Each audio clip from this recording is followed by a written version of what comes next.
Eu vou falar hoje para vocês sobre esse projeto de uma biblioteca de células iPS que represente a diversidade genética da população brasileira. Mas antes de eu falar disso, eu acho que vale a pena também a gente falar um pouquinho, dar um update do que está acontecendo em termos de terapia celular com células-tronco embrionárias, né? Elas surgiram em 98, durante anos eu fiquei falando das maravilhas delas, mas a gente não tinha ainda nenhum ensaio clínico em andamento, e nos últimos 5 anos isso mudou, e mudou muito. E isso começou, então, em 2010, com essa empresa Geron, que foi a grande financiadora daquelas primeiras linhagens estabelecidas pelo Thomson, e eles desenvolveram protocolos para diferenciar essas células em oligodendrócitos, que quando injetados no local de lesão de medula espinhal em ratos, promoviam algum tipo de regeneração e recuperação dos movimentos dos membros posteriores. Então, depois de testar a segurança do produto celular em mais de 2.000 camundongos, em 2010, finalmente, eles conseguiram a aprovação do FDA para começar os ensaios clínicos em seres humanos, ensaios de segurança.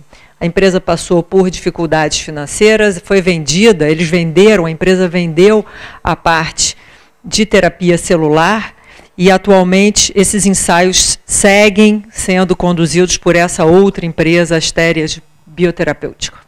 Tá? Logo em seguida, depois daquela primeira aprovação, outra empresa conseguiu também a aprovação para começar ensaios clínicos, também de segurança. Na época ela se chamava Advanced Cell Technology, e o que eles desenvolveram foi um protocolo para produzir células do epitélio pigmentado, da retina, e que também mostraram em modelos animais que isso era capaz de regenerar a retina de animais lesados. Então, eles conseguiram a aprovação e começaram os ensaios em pacientes com degeneração, várias formas diferentes de degeneração macular, e eles já publicaram, já tem 2 publicações, pelo menos, mostrando a segurança desse produto celular. A empresa também mudou de nome, hoje em dia se chama Okata Therapeutics, para quem quiser acompanhar.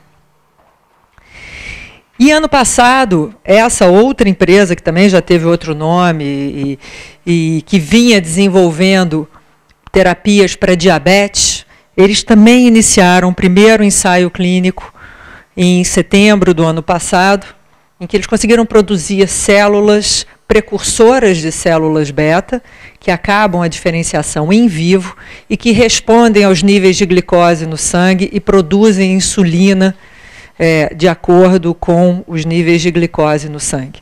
Uma coisa interessante desse ensaio é que eles conseguem encapsular essas células e implantar elas subcutâneo, como se fosse uma bolsinha de chá.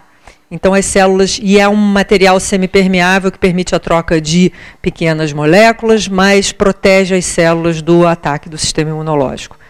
Então, de novo, outro ensaio de segurança. E aí, os desafios das terapias com células embrionárias, a gente tem a questão da segurança, e essa é uma questão importantíssima, você ter certeza que você está produzindo células diferenciadas e que no meio delas você não tenha células capazes de formar tumor ou outros tipos de célula.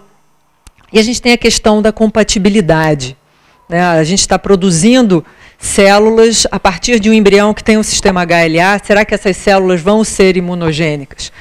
E pelo menos o ensaio da lesão de medula envolve imunossupressão dos pacientes, né?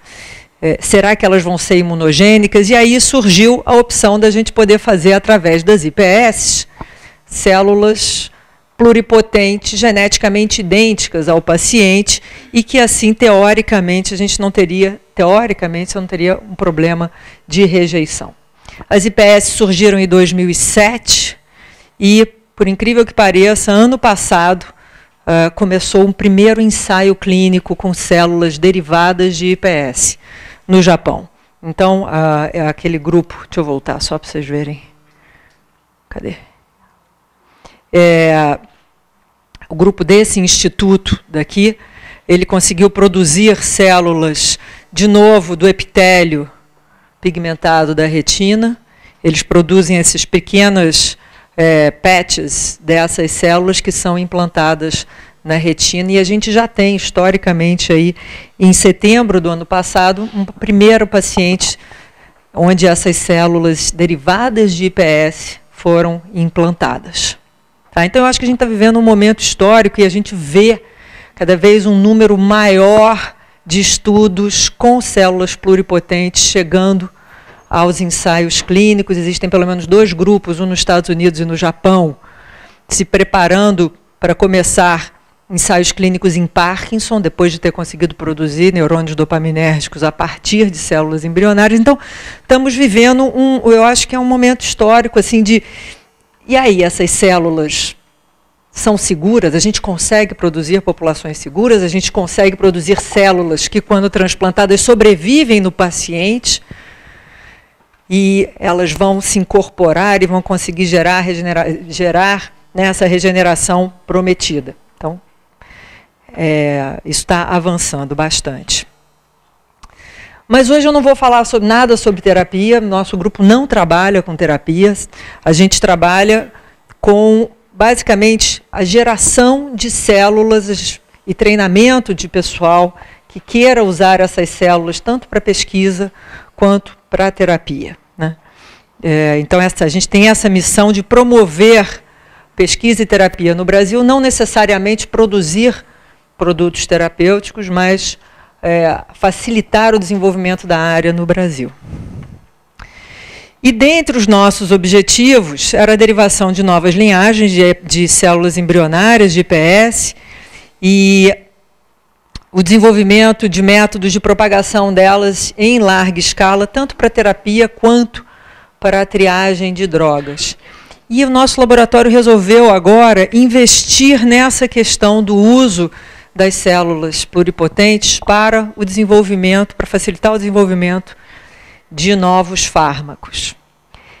E essa questão pode se dar de várias formas, eu vou mostrar para vocês. Então, isso aqui é um pipeline do desenvolvimento de novos medicamentos, né? Você começa com, sei lá, 10 mil compostos, ou bibliotecas com milhões de compostos, em pesquisa básica, 250 vão para uma fase pré-clínica, 5 desses talvez entrem em fase clínica, e, com alguma sorte, 15 anos depois e 2 bilhões de dólares depois, você consegue ter um composto que, então, entra no mercado. Tá? Então, existe uma demanda muito grande da indústria farmacêutica para que se desenvolvam métodos para a gente acelerar essas descobertas, esse desenvolvimento de novos fármacos, acelerar e diminuir custos.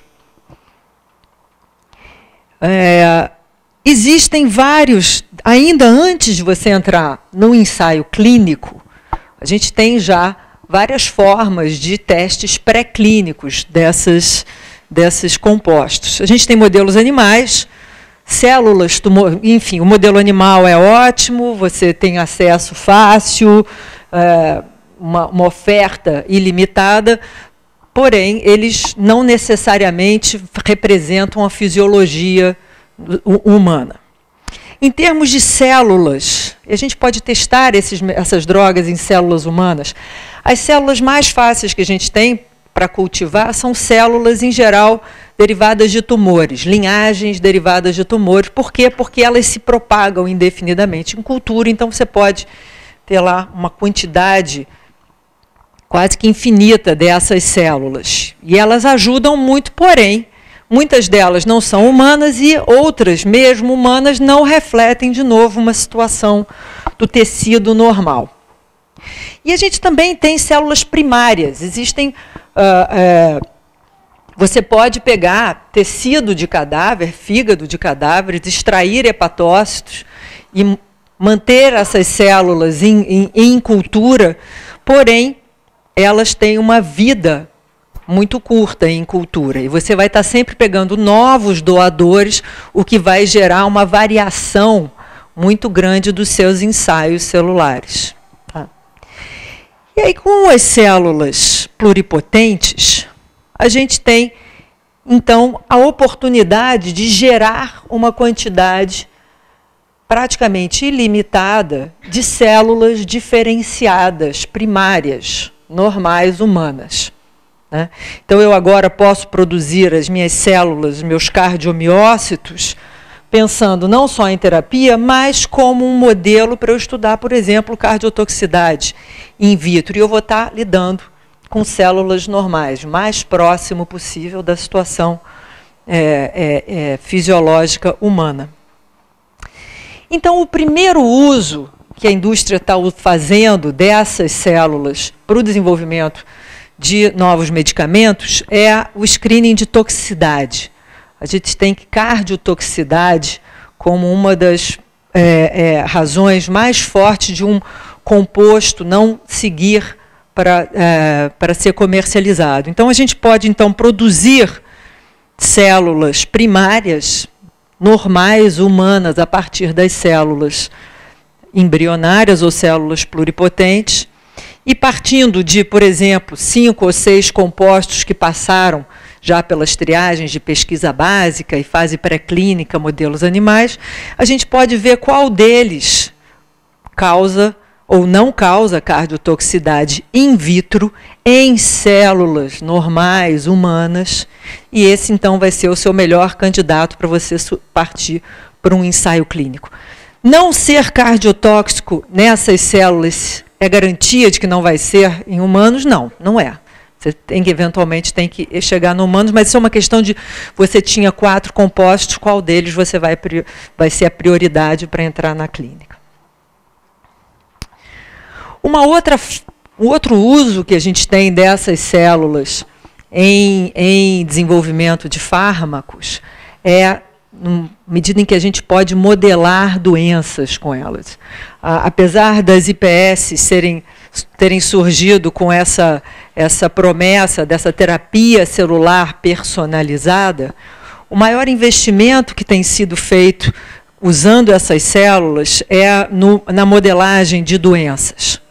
Então, nós somos capazes agora de pegar, por exemplo, escolher uma doença, um autismo, esquizofrenia, Alzheimer, e coletando células, sangue ou pele de pacientes com essas doenças, a gente é capaz, então, de gerar neurônios desses pacientes, neurônios esquizofrênicos, por exemplo, como o grupo do professor Stevens está fazendo lá na UFRJ.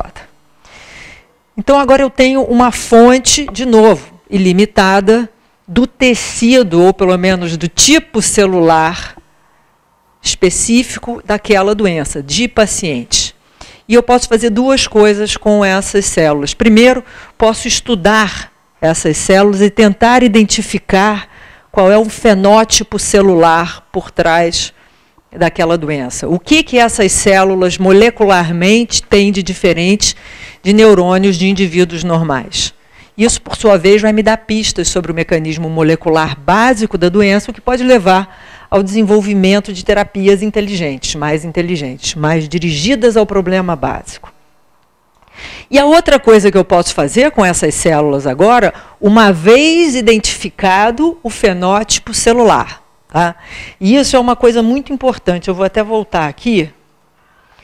Fazer a IPS, hoje em dia, é relativamente bem fácil. Né? Vocês sabem que tem até kit da Life, que você junta A com B com C, e teoricamente, dali a 3 semanas, você tem as suas IPS, se o kit tiver chegado direitinho, não tiver descongelado e congelado de novo no caminho. Produzir a partir das IPS o tipo celular que te interessa, a célula diferenciada, já é um desafio. Isso é um grande desafio. Mas o maior desafio de todos é você identificar um fenótipo celular. O que significa ser um neurônio esquizofrênico? O que difere um neurônio de um paciente esquizofrênico de um neurônio de um indivíduo normal? Esse é o grande desafio. Tá? Mas uma vez identificado esse fenótipo celular, isso permite, então, agora a gente usar essas células dos indivíduos afetados de novo para a triagem de drogas. Mas agora é diferente, eu vou estar procurando, dentro de uma biblioteca de compostos, quais são aqueles que transformam aquele fenótipo de neurônio esquizofrênico em um neurônio normal. E esses vão ser, então, os meus candidatos para eu seguir aí no desenvolvimento de um possível novo medicamento para aquela doença. Tá? Mas isso, de novo, depende da identificação de um fenótipo celular característico daquela doença in vitro. Tá? Mas vamos pensar então que a gente fez isso tudo, eu fiz o meu screening, cheguei lá esses quatro componentes aqui, compostos. Esses 4 compostos eu estudei no animal, aconteci, vi depois qual deles é cardiotóxico, ou tem alguma toxicidade in vitro, e finalmente fiz meus ensaios clínicos, deu tudo certo, e eu lancei, então, em 1999, um grande novo anti-inflamatório chamado Vioxx. Tá? O Vioxx foi um sucesso. Ele, em 2003, só no ano de 2003, ele vendeu 2,3 bilhões de dólares no mundo inteiro. E era uma droga muito eficaz. Pra vocês terem uma ideia, de 99 até 2004, ele foi usado por 84 milhões de pessoas. Tá?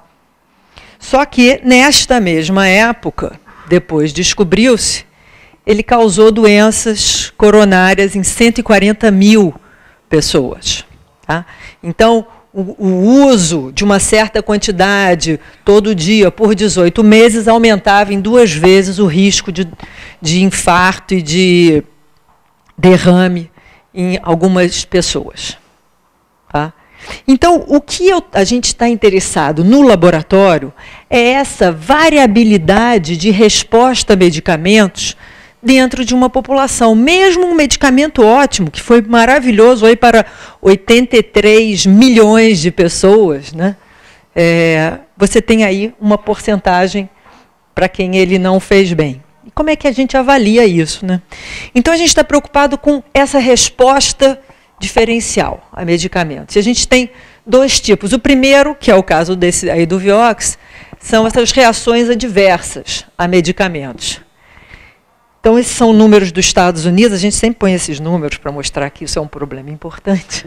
Mas, enfim, você tem mais de 2 milhões de casos por ano, mais ou menos 100 mil mortes por ano, e um custo de 80 bilhões de dólares para o sistema de saúde nos Estados Unidos. Tá? Quer dizer, é um problema, e isso medicamentos aprovados, e que funcionam muito bem numa porção de gente. Tá? Uma outra questão que a gente tem é a terapia ineficiente.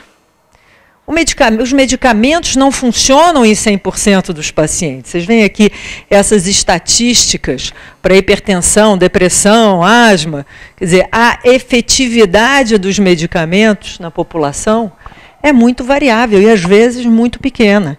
E, de novo, isso são medicamentos aprovados, comercializados, que fazem bem a uma fração da população. Mas tem uma porção de gente que não responde. Tá? E por quê? Quais são as causas dessa resposta diferencial? A gente tem vários fatores que vão modular isso. Né? A idade, o sexo, a condição de saúde, de nutrição, a interação com outros medicamentos. Mas o principal, um fator de maior peso é a genética do indivíduo. São essas pequenas variações no nosso genoma, polimorfismos, que fazem uma pessoa responder melhor ou pior a diferentes compostos. Tá? E aí, peraí, só mostrar aqui. E o que é interessante é que, atualmente, vários fármacos são testados em populações nos Estados Unidos e na Europa, e se eles funcionam em pelo menos 30%, só 30% daquela população, eles passam, então, a ser comercializados em vários outros países, com populações bem distintas, tá?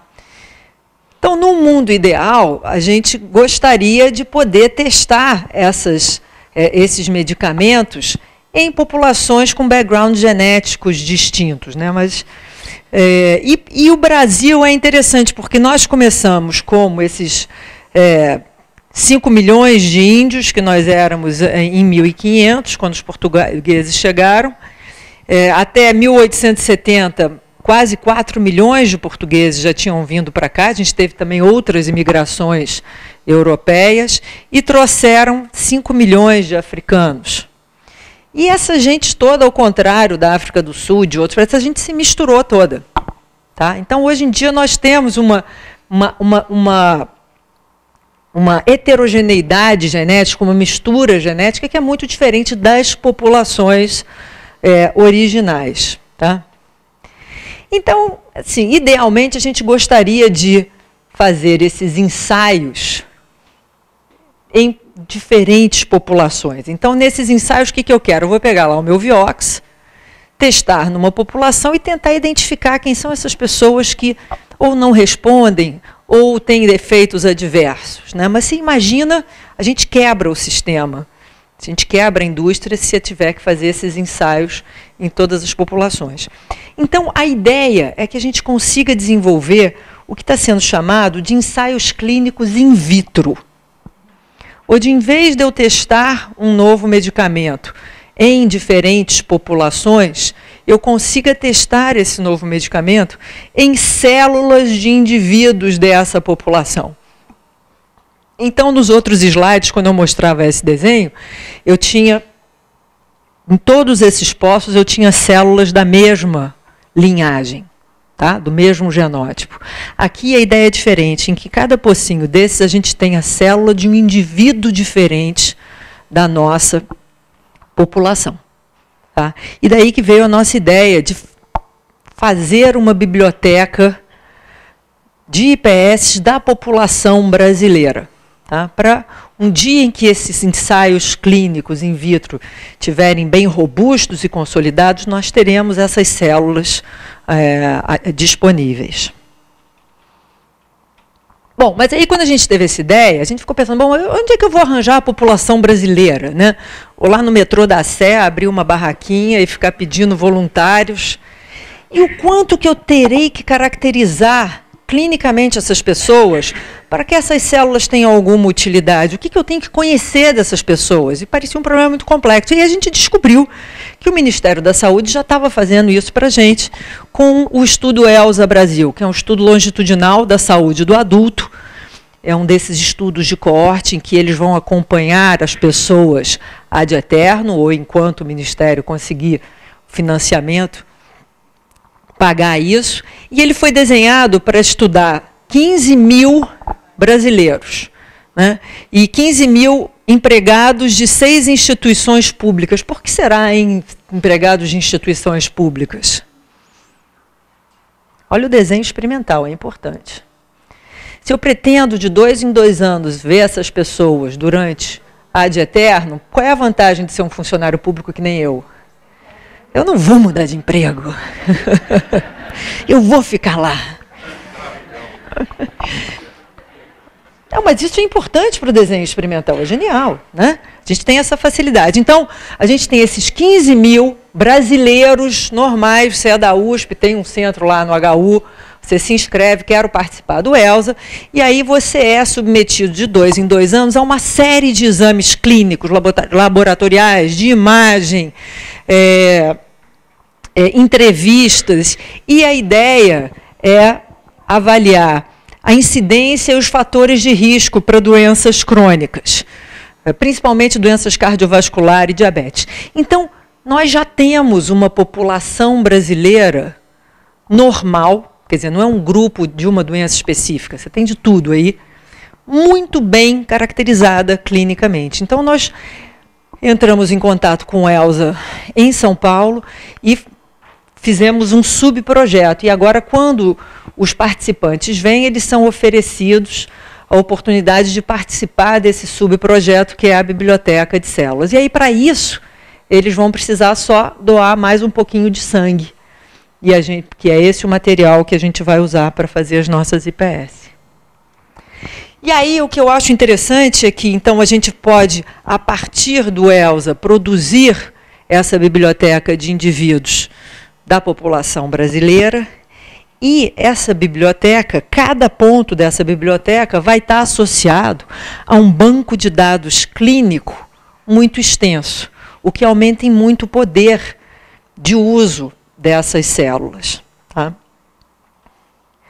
Bom, então, quando a gente começou, a ideia era implementar a geração de IPS no laboratório, mas de uma forma que permitisse a produção em grande escala dessas células, não em grandes quantidades, mas em grande número de linhagens, né, e facilitasse a adesão dos participantes ao programa.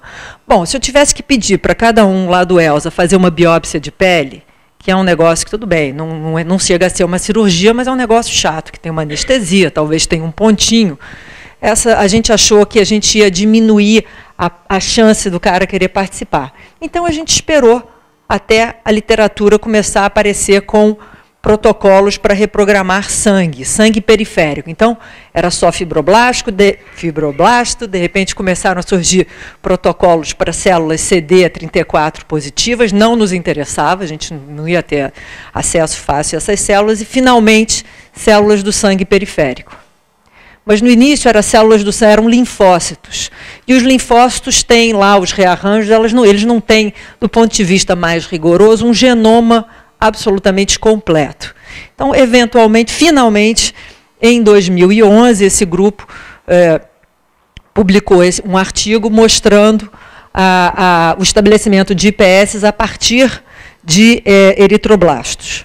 Tá? Então, a gente tem aqui um método que é minimamente invasivo, eu só vou ter que pedir um pouquinho mais de sangue para essas pessoas, sangue periférico, não mobilizado, nada disso.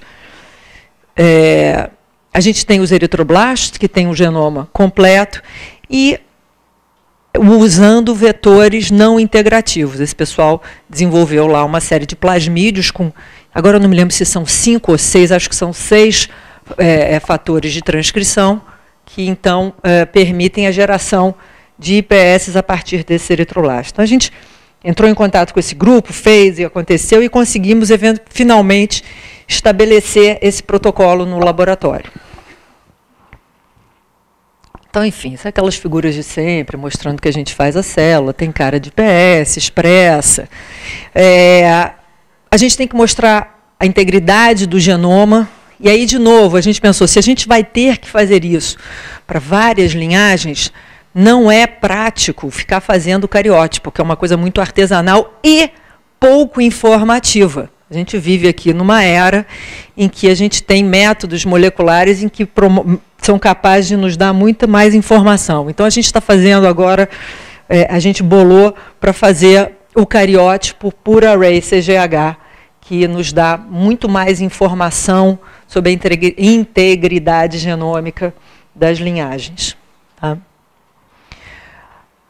O teste de pluripotência também é impossível você querer ficar fazendo teratoma para dezenas ou centenas de linhagem. Então, na área, um teste molecular aceito é esse scorecard, em que a gente faz basicamente um real-time PCR para vários marcadores de diferenciação em corpos embrióides. Então, a gente está fazendo os testes de pluripotência assim.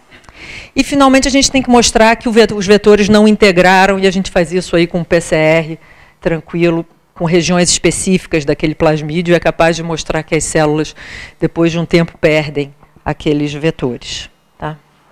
Então, a gente começou a fazer essas IPS. Aqui a gente tem uma porção de alunos do laboratório que gentilmente cederam sangue para a gente ir estabelecendo o protocolo, né, e aumentando, mudando meios de cultura, não sei o quê, para aumentar a eficiência. E aí, no fim de 2003, eu fui convidado para um workshop no Wellcome Trust de grupos envolvidos em geração de coleções de IPS. Tá? Isso aqui é um resuminho dos vários grupos, e a gente tem aqui esse pessoal da União Europeia tem querendo fazer mais de 10 mil linhagens de diferentes doenças. A New York Stem Cell Foundation, 2.500 linhagens, representando a diversidade dos Estados Unidos. O CERM, 9.000 linhagens de 11 doenças diferentes, né? Então, a gente tem aí várias iniciativas de fazer IPS, e principalmente coleções de doenças diferentes. E uma angústia que me surgiu durante esse workshop é, nossa, nós estamos todo mundo gerando essas linhagens todas, mas quem é que vai usar? Quer dizer, existe a demanda? E, de novo, eu repito para vocês, pode ser muito legal fazer a IPS, ver a célula reprogramar, mas essa é a parte mais fácil, e a gente está com esse investimento maciço nessa parte mais fácil, vou dizer menos complexa, para valorizar um pouquinho o que a gente está fazendo, do processo, né? E a gente ficou pensando nisso, quer dizer, eu vou ficar produzindo essas IPS. Quantas? Que era uma pergunta que me faziam, bom, mas lá no laboratório apavorados, né? Mas quantas a gente vai ter que fazer? São 15 mil participantes, 5 mil em São Paulo, né? O pessoal já querendo desistir de trabalhar no laboratório.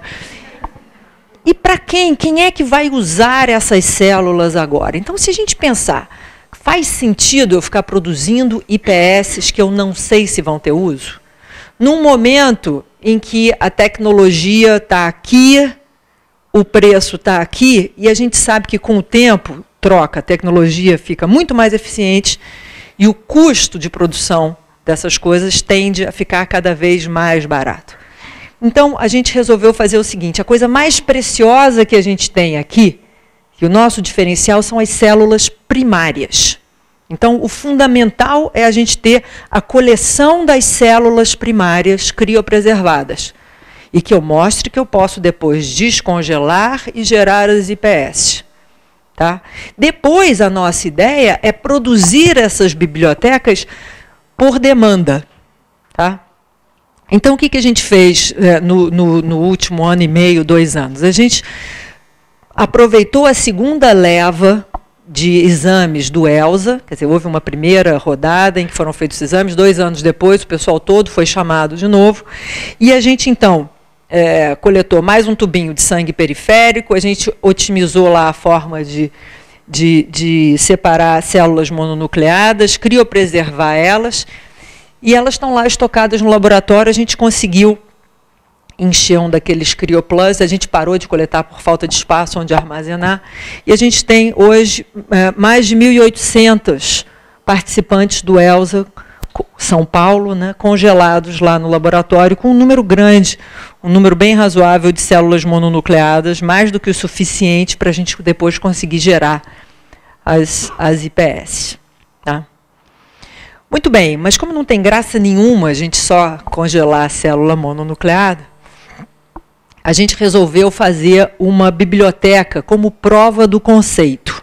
Tá? A gente precisa fazer uma biblioteca dessas células, mas de quê? Quais pacientes, quais participantes, que características? E a gente foi, então, pesquisar os dados clínicos desses pacientes. E a gente descobriu uma coisa interessante. Primeira coisa, desculpa. Para que essa biblioteca representa a nossa diversidade genética, né? Então, esse foi um estudo feito com os participantes todos do ELSA. Eu só vou mostrar para vocês, vamos prestar atenção só nessa tabela. Se a gente pega a média de todos os indivíduos do ELSA, e a gente vê aqui a contribuição africana, europeia e ameríndia da ancestralidade genômica, né, a gente vê aqui uma mistura. 21%, 68%, 11%. Isso é a média, tá? As pessoas são muito variadas, cada pessoa varia muito, mas isso é a média. A gente fez esse mesmo estudo, essa mesma análise com as células tronco embrionárias que a gente derivou lá no laboratório. Olha só que interessante, elas são 90 e tanto % europeias. As 3 linhagens, a gente já tem os dados de mais uma 4ª linhagem. Por que será que as nossas células embrionárias não são tão misturadas como a média da nossa população? Não são funcionários públicos. São só pessoas que conseguem pagar por um ciclo de fertilização in vitro em clínicas privadas. Então, a nossa hipótese, quer dizer, os embriões que a gente tem disponíveis para pesquisa são só aqueles congelados. E só as clínicas privadas congelam. Então, a gente acha, a nossa hipótese é que nem toda a população brasileira tem acesso às clínicas privadas, e aí a gente tem esse bias mais caucasiano, mais europeu na ancestralidade. Mas as células, os indivíduos do ELSA são bem heterogêneos. E a gente está agora fazendo a ancestralidade de várias das IPS que a gente já gerou deles, e a gente está vendo exatamente essa variabilidade aqui, muito diferente do que a gente vê com as células embrionárias. Tá? Então, a gente acha que a gente pegou uma população que, de fato, representa essa mistura da nossa população. E aí, a nossa biblioteca de prova do conceito, né? A gente escolheu hipertensão. Então, fazendo uma pesquisa lá nos participantes do ELSA, o professor Paulo Lotufo viu que 27% deles têm hipertensão. Então, daqueles 15 mil, 4 mil e tantos têm hipertensão. E aí, olha que interessante. Desses que têm hipertensão, 11% não respondem a nenhum medicamento. São o que a gente chama de hipertensos resistentes. Ora, se a gente está querendo, se a gente acha que essas células podem ajudar a identificar essa resposta diferencial a medicamentos, a gente achou que isso seria uma turma, um grupo super interessante. Então, a gente foi olhar lá o que a gente já tinha congelado no nosso banco de células mononucleares. E vocês veem que só ao coletar 1.800 dos participantes, ali eu já consegui 351 hipertensos que respondem à medicação e 42 resistentes. Tá? Então, ao ter essa ideia, eu não vou precisar chamar o pessoal, eu já abro o meu congelador, o meu tanque de nitrogênio líquido, e as células dessas pessoas já estão ali. E a gente pode, então, começar a geração das IPS. Então, a gente pegou 10 indivíduos de cada grupo, e a gente está gerando, então, as IPS desses indivíduos, aqui em vermelho e verde. Tá? E agora vai vir a parte, como eu falei para vocês, mais desafiadora, que é entender como é hipertensão in vitro. Que tipo celular eu vou ter que produzir, que vai me apresentar um fenótipo de hipertensão e hipertensão resistente versus hipertensão responsiva a fármacos. E essa não é uma expertise nosso. Tá? A nossa ideia aqui era fazer essa biblioteca prova de conceito, mas agora a gente está entrando aí e fazendo colaborações com diferentes grupos para ver como procurar um fenótipo nessas células que possa modelar hipertensão resistente ou responsiva. Então, para isso, quer dizer, a gente tem um tipo celular que todo mundo adora fazer a partir de célula embrionária ou célula pluripotente, que é cardiomiócito, que é bonitinho, que fica batendo, enfim. Então, a gente está tentando olhar se tem algum fenótipo em cardiomiócito. E aí foi interessante porque tem uma empresa nascente lá na USP, chamada Pluricel, de uns ex-alunos da USP, criaram essa empresa para tentar desenvolver exatamente esses ensaios celulares a partir de células pluripotentes. Então, em parceria com eles, um pós-doc do laboratório, primeiro diferenciou essas células nesses cardiomiócitos aqui, e quer dizer, isso é muito diferente daqueles focos pequenos que a gente vê no laboratório batendo, que já são maravilhosos. Isso aqui é mais ou menos 90% das células na placa se contraindo. E se a gente quer ter célula para fazer esses ensaios, a gente precisa de quantidade. Claro, isso aqui é muito menos rigoroso do que eu fazer cardiomiócito para terapia, mas é muito mais do que aqueles pequenos focos que a gente vê nas nossas placas. Tá? Então, agora o Léo, que é o pós-doc, está junto com o grupo tentando ver respiração nessas células, tentando olhar se ele encontra alguma diferença aí entre as células de normais e hipertenso que responde e não responde. Outro tipo celular muito interessante que a gente também está focando no laboratório são hepatócitos, porque a maioria das drogas são metabolizadas no fígado e isso vai influenciar a resposta a esses medicamentos. Então, eu tenho um outro pós-doc, o Max, que vocês conhecem, que está trabalhando na diferenciação hepática dessas células e começa a conseguir algumas vezes ver a atividade de CYP, né, das enzimas lá do complexo do citocromo.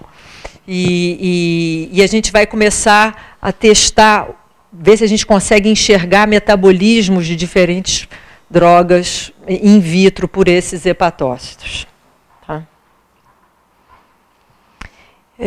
Então, isso aqui foi só para, enfim, terminar, essa é uma figura de uma revisão do Yamanaka, em que ele mostra como as IPS podem, então, ele resume o que a visão dele de como as IPS podem ajudar aí no desenvolvimento de novas terapias, não voltada à terapia celular, mas essa outra coisa em que você pode, primeiro, no que ele chamaria de uma fase meio, antes da fase clínica 1, você fazer ensaios de toxicidade, neurotoxicidade, cardiotoxicidade, testar aqueles compostos nas células primárias derivadas das IPS. E depois, uma vez feito um ensaio de fase 1, você voltaria para o laboratório e geraria IPS de indivíduos que responderam e que não responderam na fase 1. E, a partir das células desses indivíduos, tentaria identificar marcadores biológicos que pudessem prever quem responde ou não responde aquilo. De forma que, numa fase 2, você poderia fazer uma pré-seleção de indivíduos a partir desses biomarcadores que seriam potenciais indivíduos responsivos àquela terapia. Então, a gente pode pensar em várias maneiras como essas células podem ser encaixadas aí ao longo do desenvolvimento de novos fármacos. Então, gente, era isso. Eu queria apresentar para vocês esse trabalho. Eu acho que a gente está gerando, basicamente, uma ferramenta de pesquisa, que é essa biblioteca. Esses ensaios celulares ainda não são robustos o suficiente para prever, quer dizer, eles ainda não foram incorporados nem para prever toxicidade como aquela primeira lá, né, em uma linhagem.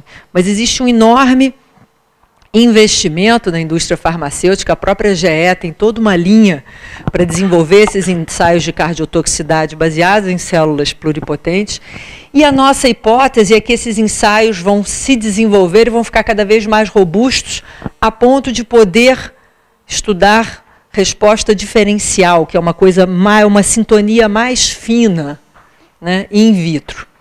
E então a nossa hipótese é essa. Então, quando chegarem lá, a gente vai ter então essa coleção de células que, por estar associado a esse banco de dados clínicos, tem um valor muito grande, como a gente conseguiu mostrar para vocês com o negócio da hipertensão. Quer dizer, você pode agora, isso aumenta o poder do ELSA, o poder de contribuição do ELSA, porque você pode fazer perguntas, por exemplo, quais dessas pessoas desenvolveram, sei lá, depressão? E você faz a sua bibliotecazinha de indivíduos que desenvolveram depressão e vai estudar os neurônios, enfim. Você pode pensar em várias perguntas para fazer a partir dos dados clínicos e que a gente pode gerar, então, as coleções de IPS a partir dessa população brasileira. Tá?